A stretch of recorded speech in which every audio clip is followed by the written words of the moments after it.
Hello everyone, আসসালামু আলাইকুম। Welcome back to my channel Mukta Rannaghor. তো আজকে আমি রান্না করব পোলাও চাল দিয়ে পায়েস। মুখে লেগে থাকার মতো একটা রেসিপি, এত মজা হয়। তো ভাবলাম কেননা আপনাদের সাথেও শেয়ার করি, আপনারাও শিখতে পারবেন। আর আমার হাতের এই পায়েস রান্না খেয়ে নাকি কেউই ভুলতে পারে না। তো চলেন কথা না বাড়িয়ে ভিডিওটি শুরু করা যাক। তো প্রথমে চুলায় একটা প্যান বসিয়ে দিতে হবে। প্যানটা যখন গরম হয়ে আসবে এতে দিয়ে দিতে হবে 3 টেবিল চামচ ঘি আর একটা এলাচ। অবশ্যই ঘি দেওয়ার ট্রাই করবেন, এতে পায়েসের টেস্ট অনেক বেশি ভালো আসে। ঘিটা যখন গরম হয়ে আসবে তখন আমি এতে দিয়ে দিব পোলাও চাল। আমি এখানে 150 গ্রাম পোলাও চাল নিয়েছি। ভালো করে ধুয়ে পানি ঝরা দিয়ে নিয়েছি, এক ফোঁটাও পানি যেন পোলাও চালে না থাকে। এরপর আমি ঘি ভিতরে চাল দিয়ে ভালো করে ভেজে নিব। যখন দেখবেন সুন্দর একটা স্মেল বের হচ্ছে তখনই বুঝতে পারবেন যে চালটা ভাজা হয়ে গেছে। আমি এখানে 5-6 মিনিটের মতো ঘির সাথে চালটা ভেজে নিয়েছি।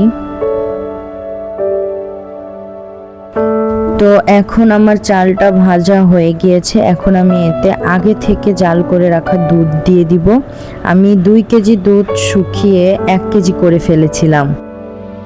এখন আমি এটা চালের ভিতরে দিয়ে দিয়েছি। ওই ভিডিওটা দেখাতে পারিনি কারণ ওটা একটু টাফ হয়ে যাচ্ছিল। যাই হোক, এখন দুধটা দিয়ে বলক আসা পর্যন্ত ওয়েট করব।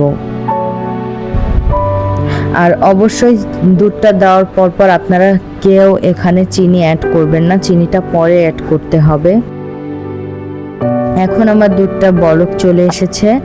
এখন আমি যেটা করব, একটা বাটিতে আমি এখানে নিয়ে নিয়েছি গুঁড়া দুধ। অবশ্যই গুঁড়া দুধ দিতে হবে। দিয়ে আমি সামান্য নর্মাল পানি দিয়ে গুঁড়া দুধটা লিকুইড করে নিয়েছি। এখন আমি ফুটন্ত দুধের ভিতরে লিকুইডটা দিয়ে দিব। কিছুক্ষণের ভিতরে দেখতে পারবেন দুধটা ঘন হয়ে এসেছে। আর এটা অবশ্যই দেবেন, তাহলে অনেক বেশি ভালো টেস্ট আসে। আমি কিছুক্ষণ নেড়ে নেব।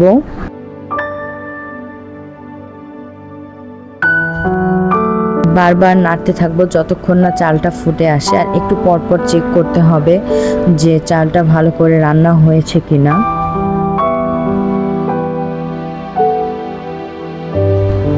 এখন আমি টিপে দেখছিলাম যে আমার চালটা ভালো করে রান্না হয়েছে কিনা। তো আমার চালটা পুরোপুরি রান্না হয়ে গিয়েছে, কোনো দানা দানা নেই।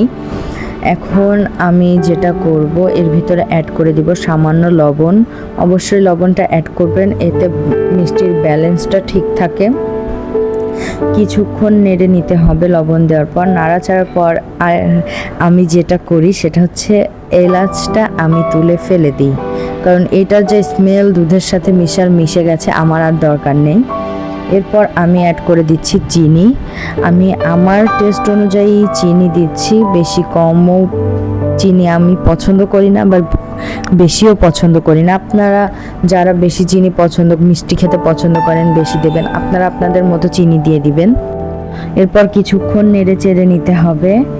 নামানোর 5 মিনিট আগে আমি এর ভিতরে দিয়ে দেব কিশমিশ। 4-5 মিনিট আগে দিলেই হবে। তো এরপরে আমি কিশমিশ দিয়ে কিছুক্ষণ নেড়ে চেড়ে যখন দেখব ঘনত্বটা একটু ঘন হয়ে এসেছে, এই তো তৈরি হয়ে গেছে মজাদার পোলাও চালের পায়েস। উপরে আমি ডেকোরেশনের জন্য দিয়ে দিচ্ছি পেস্তা বাদাম, তারপরে আমি দিয়ে দিচ্ছি কিশমিশ আর দিয়ে দিয়েছি কাজু বাদাম।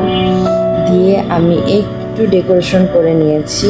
এগুলো না হলেও চলবে, এমনিতেই অনেক টেস্ট। এটা একটু জাস্ট দেখার সৌন্দর্যের জন্য দিলাম।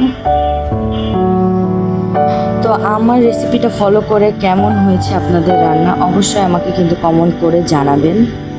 আর দেখা হচ্ছে নেক্সট ভিডিওতে। আজকের মতো ভিডিওটা এই পর্যন্তই। ততদিন পর্যন্ত সবাই ভালো থাকবেন, সুস্থ থাকবেন। আল্লাহ হাফেজ।